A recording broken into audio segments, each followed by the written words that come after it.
రెడ్డి జగన్మోహన్ రెడ్డి గారి మానస సాక్షి పుత్రిక సాక్షి పేపర్లో ఈ విధంగా రాశారు. మరి జగన్మోహన్ రెడ్డి గారికి అర్థమవుతున్నట్లు లేదు. ఎందుకంటే రాష్ట్రం అభివృద్ధిలో పరుగులు పెడుతూ ఉంటే జగన్మోహన్ రెడ్డి గారు గత 5 సంవత్సరాలుగా నేను చేయలేనిది ఈ 10 నెలల్లోనే రాష్ట్రాన్ని అన్ని రంగాల్లోనూ అభివృద్ధికి తీసుకెళ్తున్నారు. మరి ముఖ్యంగా బీసీ వెల్ఫేర్ తరఫున 1,02,000 మందికి ఈరోజు ఉచితంగా టైలరింగ్ ఇస్తూ వారికి 75% అటెండెన్స్ అయిన తర్వాత వాళ్లకు ఉచితంగా కుట్టు మిషన్ కూడా ఇస్తున్నారు అనేది ప్రతి నియోజకవర్గంలోనూ మహిళలు ఉత్సాహంగా ట్రైనింగ్ తీసుకుంటున్నారు. సుమారుగా మేము 1,00,000 మందికి గాను 3 లక్షల చిల్లర అప్లికేషన్స్ వచ్చాయి. జగన్మోహన్ రెడ్డి గారికి అది అర్థం కాల. మహిళలు one side Chandrababu Naidu NDA కూటమికి సంఘీభావం పలుకుతున్నారన్న విషయాన్ని జగన్మోహన్ రెడ్డి గారికి తెలుసుకొని మరి ఈరోజు జగన్మోహన్ రెడ్డి గారు మానసపుత్రిక అయిన సాక్షి పేపర్లో, ఎందుకంటే గతంలోనే తెలుసు మనకు సాక్షి పేపర్ ఏ విధంగా రాస్తా ఉందో తెలుసు. సొంత ఇంట్లోనే గొడ్డల పోటు చేసి నారావారి రక్త చరిత్ర రాయడం మనం అన్నీ చూసాం. మరి అదేవిధంగా సాక్షి పేపర్లో రాసే ప్రతి విషయాన్ని కూడా ప్రజలు ఏ విధంగా నమ్మారు కాబట్టే ఈ పేపర్తో వచ్చేటువంటి అబద్ధాలు, చంద్రబాబు నాయుడు చేస్తున్న అభివృద్ధి చూసి ఏదో విధంగా డైవర్షన్ పాలిటిక్స్ చేయటం జగన్మోహన్ రెడ్డి గారికి మరి సాక్షి పేపర్కు వాళ్ళ నాయకులకు తెలుసు అనే విషయం ప్రజలకు తెలిసే 11 సీట్లకు పరిమితం చేశారు అనే విషయాన్ని కూడా మేము తెలియజేస్తున్నాం. మరి ఈరోజు మహిళా పక్షపాతి మాన్యశ్రీ ముఖ్యమంత్రి చంద్రబాబు నాయుడు గారు అని చెప్పాలి. ఎందుకంటే తెలుగుదేశం పార్టీ అన్న నందమూరి తారక రామారావు గారు ఆనాటి నుంచి ఈనాటి వరకు మహిళలు అన్ని రంగాల్లోనూ ముందుండాలని కోరుకునే మొట్టమొదటి వ్యక్తి చంద్రబాబు నాయుడు గారు అనే విషయాన్ని కూడా మీకు తెలియజేస్తున్నాం. మరి బడిగిన వర్గాల్ని గాలికి వదిలేసిన జగన్మోహన్ రెడ్డి గత ప్రభుత్వం ఈరోజు మహిళల గురించి మేమేదో 150 కోట్లు స్కామ్ చేసామంటున్నారు. మేము స్కామ్ కాదు జగన్మోహన్ రెడ్డి గారు, మేము మహిళా సాధికారత కోసం ఏర్పాటు చేశామనే విషయం ప్రజలకు తెలుసు. మేము ఈరోజు మీకోసం కాదు మేము ఈరోజు ప్రెస్ మీట్ పెట్టినది, మేము ప్రజలకు జవాబుదారీ అనే విషయం మీకు తెలియజేస్తున్నాం. మీ పత్రిక ఏంటో ఆంధ్రప్రదేశ్ ప్రజలందరికీ తెలుసన్న విషయం మీకు తెలియజేస్తూ మరి సుమారుగా ఈరోజు 750 సెంటర్లలో రాష్ట్ర వ్యాప్తంగా సుమారుగా 50,000 మంది ఈరోజు ఆల్రెడీ ట్రైనింగ్ తీసుకుంటున్నారు. ట్రైనింగ్ తీసుకునే వారికి కూడా మరి ప్రతి ఒక్కరికి 2 సార్లు ఎఫ్ఆర్ఎస్ ఉంటుంది. ఎఫ్ఆర్ఎస్ ఉదయము మళ్ళీ మధ్యాహ్నం ఎఫ్ఆర్ఎస్ కూడా ఉంటుందన్న విషయాన్ని కూడా మీకు తెలియజేస్తూ, అంతేకాకుండా అక్కడ అకామిడేషన్ వారు తయారు చేయాలి, పవర్ ఛార్జెస్ కట్టుకోవాలి, ట్రైనర్లకు శాలరీస్ ఇవ్వాలి, అంతేకాకుండా మరి బేసిక్ ఫెసిలిటీస్ కావాల్సినవన్నీ వాళ్ళు అరేంజ్ చేయాలి. మరి అంతేకాకుండా క్లాత్, వాళ్ళకి కావాల్సిన థ్రెడ్, ఆ టైలరింగ్ ఇచ్చేదానికి కావాల్సిన మిషనరీ అన్నీ కూడా వారే ఏర్పాటు చేయాలి.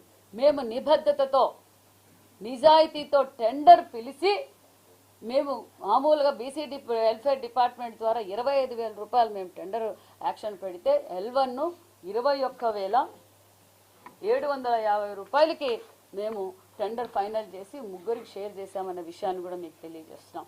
మరి ఇంత నిబద్ధతతో మేము పనిచేస్తుంటే మరి జగన్మోహన్ రెడ్డి గారు ఈరోజు జగన్మోహన్ రెడ్డి గారి మానస సాక్షి పుత్రిక ఏం రాసిందో మీరందరూ చూశారు. మేము చెప్పేది ఒకటే, జగన్మోహన్ రెడ్డి గారికి బడిగిన వర్గాలు రాజకీయంగా ఎదగటం ఇష్టం లేదు, అందులో ముఖ్యంగా మహిళలు ఆర్థికంగా నిలబడటం ఇష్టం లేదన్న విషయాన్ని మరొక్కసారి ఆయన తెలిపారన్న విషయం కూడా మీకు తెలియజేస్తున్నాం. మేము తెలియజేసేది ఒక్కటే, మేము చర్చించడానికి ఎక్కడికి రావటానికైనా సిద్ధమైన విషయాన్ని కూడా మీకు తెలియజేస్తున్నాం. మీ మాజీ బీసీ మంత్రులు వస్తారా, లేదా మీ మాజీ ముఖ్యమంత్రి వస్తారా, లేకపోతే సాక్షి పేపర్ వాళ్ళు వస్తారో, మేము ఎక్కడికి రావడానికైనా సిద్ధంగా ఉన్నామన్న విషయాన్ని కూడా తెలియజేస్తున్నాం.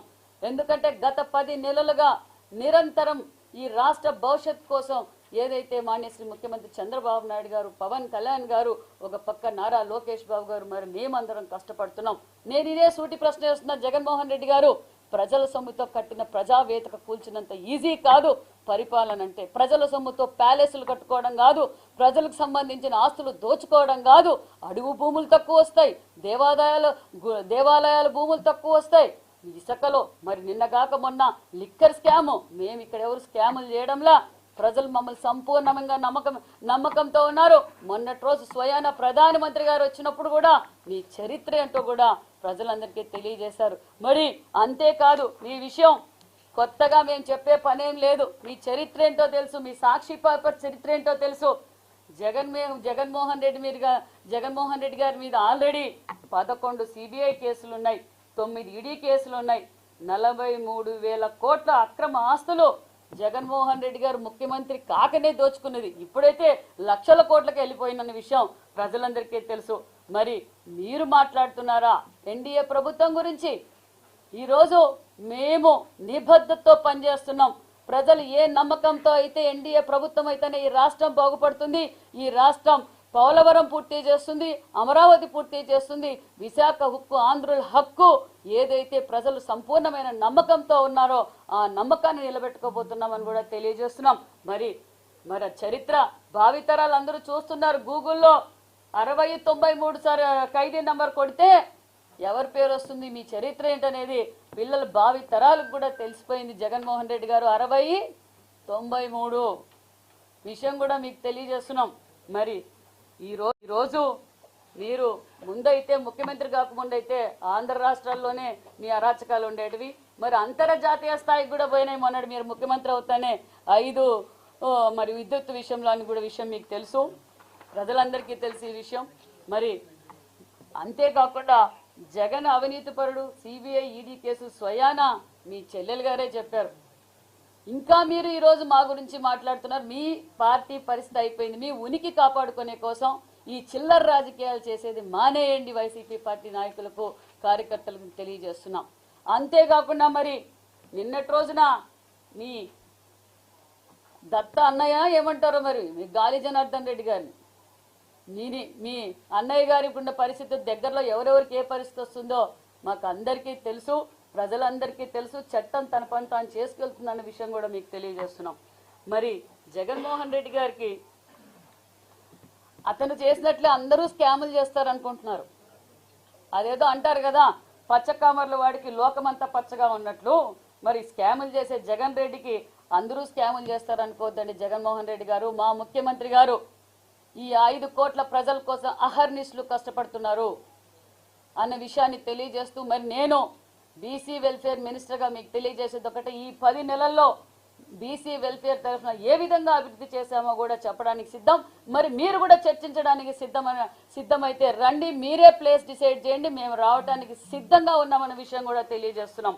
మరి ఈ 11 నెలల కాలంలోనే చరిత్రలో ఎప్పుడు కేటాయించిన బడ్జెట్ 24-25లో కేటాయించారనే విషయం మీకు తెలుసు, 39,000 కోట్లు. అంతేకాకుండా మరి 25-26లో కూడా 48,000 కోట్లు బడ్జెట్ కేటాయించింది ఎన్డీఏ ప్రభుత్వం. చరిత్రలో నంబర్ 1 బీసీలు కేటాయించిన ప్రభుత్వం అని కూడా మీకు తెలియజేస్తున్నాం. మరి అధికారంలోకి రాగానే మేము ఏం చేశారో జగన్మోహన్ రెడ్డి గారు గత 5 సంవత్సరాలుగా నా బడుగు బడిగిన వర్గాలు అన్నారు, నా మహిళలు అన్నారు. మరి ఈరోజు జగన్మోహన్ రెడ్డిగా నేను కరెంటు బిల్లులు పెంచను, నేను బస్సు ఛార్జీలు పెంచను, నిత్యావసర సరుకులు పెంచను, గ్యాస్ పెంచను, నా బడుగు బడిగిన వర్గాలకి ప్రతి ఒక్కరికి జగన్ వస్తే జాబ్ వస్తుందని చెప్పి ప్రచారం చేయించుకొని ఓటేసిన తర్వాత ఏం చేశారు జగన్మోహన్ రెడ్డి గారు? 3 ముక్కలాటాడి ఈ రాష్ట్రాన్ని అప్పుల పాలు చేసి 20 సంవత్సరాల అభివృద్ధి వెనక్కిపోయామన్న విషయం కూడా మీకు తెలియజేస్తున్నాం. ఆ రోజు ఎన్నికల సమయంలో జగన్మోహన్ రెడ్డి గారు రాజధాని అమరావతి అని చెప్పి ఓట్లు వేయించుకున్నారు. పోలవరం 6 నెలల్లో పూర్తి చేస్తామని చెప్పారు, మనం అందరం చూసాం. అందుకే జగన్మోహన్ రెడ్డి గారికి 11 సీట్లకే పరిమితం చేశావు, వచ్చేది ఇంకా 11 సీట్లు కూడా లేవన్న విషయాన్ని కూడా మీకు తెలియజేస్తున్నాం. జగన్మోహన్ రెడ్డి గారు, నేను కడప ఇన్ఛార్జ్ మంత్రిని, మీ పులివెందల్లో బడుగు బడిగిన వర్గాల ఎంజేపీ స్కూల్ ఆగిపోయింది, దాన్ని కూడా మేము పూర్తి చేస్తున్నాం.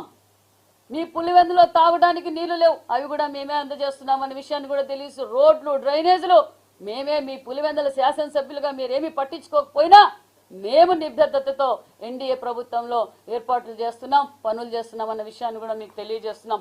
మరి బీసీ వెల్ఫేర్ తరఫున మేము అధికారంలోకి రాగానే మరి స్వర్ణకారులకు ప్రత్యేక కార్పొరేషన్ ఏర్పాటు చేశాం.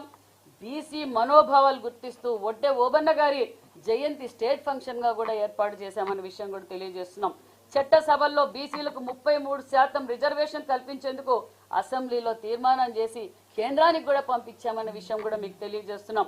నామినేటెడ్ పోస్టుల కోసం బీసీలకు 34% రిజర్వేషన్ కల్పించడానికి చర్యలు కూడా తీసుకున్నామన్న విషయం కూడా మీకు తెలియజేస్తున్నాం. మరి స్థానిక సంస్థల ఎన్నికల్లో 34% రిజర్వేషన్ కల్పించడానికి గత ప్రభుత్వం ఈ విషయంపై ఏం చేసిందో మీకు అందరికీ తెలుసు. మరి అదేవిధంగా 14-19లో కూడా బడుగు బడిహీన వర్గాల పిల్లలు చదువుకోవాలని చెప్పి సివిల్ సర్వీస్ కోచింగ్ సెంటర్ పెట్టాం. మరి గత ప్రభుత్వంలో 5 ఏళ్లలో సివిల్ సర్వీసు లేదు, డిఎస్సి లేదు, ఏదీ లేదన్న విషయం మీకు అందరికీ తెలుసు. మళ్ళీ అధికారంలోకి రాగానే సివిల్ సర్వీస్ కోచింగ్ సెంటర్ కూడా ఏర్పాటు చేసి ఏదైతే కార్పొరేట్ స్కూల్స్కి ధీటుగా మేము ఈరోజు సివిల్ సర్వీస్ కోచింగ్ కూడా ఏర్పాటు చేశాం. అంతేకాకుండా మరి మెగా డిఎస్సి ఏదైతే తొలి సంతకం మాన్యశ్రీ ముఖ్యమంత్రి చంద్రబాబు నాయుడు గారు తొలి సంతకం పెట్టారో నోటిఫికేషన్ ఇచ్చాం. మరి 26 జిల్లాల్లో కూడా డిఎస్సి కోచింగ్ ఇస్తూ మరి ఆన్లైన్ కోచింగ్ కూడా అందుబాటులో ఉందనే విషయాన్ని కూడా మీకు తెలియజేస్తున్నాం. అంతేకాకుండా మరి ఆన్లైన్ డిఎస్సి కోచింగ్ తీసుకున్న వారికి 2 నెలల పాటు కోచింగ్ ఇచ్చాం. వారికి 1500 స్టే ఫండ్ మరి స్టడీ మెటీరియల్ కూడా 1000 రూపాయలు కూడా అందజేశామన్న విషయం కూడా మీకు తెలియజేస్తున్నాం. మరి డాక్టర్ బిఆర్ అంబేద్కర్ విదేశీ పథకం అమలు చేస్తున్నాం. గతంలో దాన్ని కూడా గాలికి వదిలేశారు. నా బడుగు బడిగిన వర్గాలని చెప్పి ఓటు ఎంచుకునే వరకే చేశారే తప్ప మరి విదేశీ విద్యా పథకాన్ని కూడా ఎత్తేశారు. మళ్ళీ దాన్ని మేము ప్రారంభించామనే విషయం కూడా మీకు తెలియజేస్తున్నాం. అంతేకాకుండా మరి బీసీ హాస్టల్స్ పరిస్థితి మీకు అందరికీ తెలుసు. గత 5 సంవత్సరాలుగా బడుగు బడిగిన వర్గాల పిల్లలు కనీసం మినిమం మరమ్మతులు లేక కూడా ఇబ్బంది పడ్డారు. మేము అధికారంలోకి రాగానే ముఖ్యమంత్రి గారు రివ్యూ చేసి బీసీ బిడ్డలు ఇబ్బంది పడకూడదు, మనం బీసీ బిడ్డలు అన్ని రంగాల్లో ఉండాలి, కార్పొరేట్ స్కూల్కి ధీటుగా ఉండాలని ముఖ్యమంత్రి గారు సుమారుగా 33 కోట్ల రూపాయలు బీసీ హాస్టల్స్కి రెన్యువేషన్కి కూడా మంజూరు చేశారన్న విషయాన్ని కూడా తెలియజేస్తున్నాం. మరి బీసీలు చదువుకున్న హాస్టల్స్కి సీసీ కెమెరాలు లేవు, ఇన్వర్టర్లు లేవు, ఆర్ఓ ప్లాంట్లు లేవు, అవన్నీ కూడా ఏర్పాటు చేశామన్న విషయాన్ని కూడా మీకు తెలియజేస్తున్నాం. అంతేకాకుండా నాణ్యతమైన ఫుడ్ అందజేస్తున్నాం. గతంలో జగన్మోహన్ రెడ్డి గారు డైట్ బిల్లు కూడా ఇవ్వకపోవడంతో ఇబ్బంది పడుతున్నారని తెలుసుకొని ముఖ్యమంత్రి ఇమ్మీడియట్ గా డైట్ బిల్లు కూడా రిలీజ్ చేశామన్న విషయాన్ని కూడా మీకు తెలియజేస్తున్నాం. మరి ఎంజేపీ స్కూల్స్ పరిస్థితి అంతే, గురుకుల పాఠశాల పరిస్థితులు కూడా అంతే, గాలికొదేసే జగన్మోహన్ రెడ్డి గారు. మరి ఆ ఎంజేపీ స్కూల్స్ అన్నిట్లోనూ కూడా ఈరోజు ఏదైతే ఆగిపోయా అవన్నీ రిపేర్లు చేపిస్తున్నాం. అంతేకాకుండా మరి ఏదైతే 60-70% ఆగిపోయిన బిల్డింగ్లన్నీ పూర్తి చేస్తున్నాం అన్న విషయాన్ని కూడా తెలియజేస్తూ మరి స్టేట్లోనే 98% మహాత్మా జ్యోతిరావు పులే పర్సెంటేజ్ కూడా పిల్లలకు వచ్చిందనే విషయం ఇంటర్లో కావచ్చు, మరి 10th క్లాస్లో రిజల్ట్స్ కూడా బ్రహ్మాండంగా వచ్చాయన్న విషయం కూడా తెలియజేస్తున్నాం. ఇది నిబద్ధత. జగన్మోహన్ రెడ్డి గారు మేము బీసీలకి ఇలా చేస్తున్నాం, అంతేగాక వాళ్ళ కాళ్ళ మీద వాళ్ళు నిలబడాలి, ప్రతి ఇంటి నుంచి ఎంటర్ప్రైనర్ని తయారు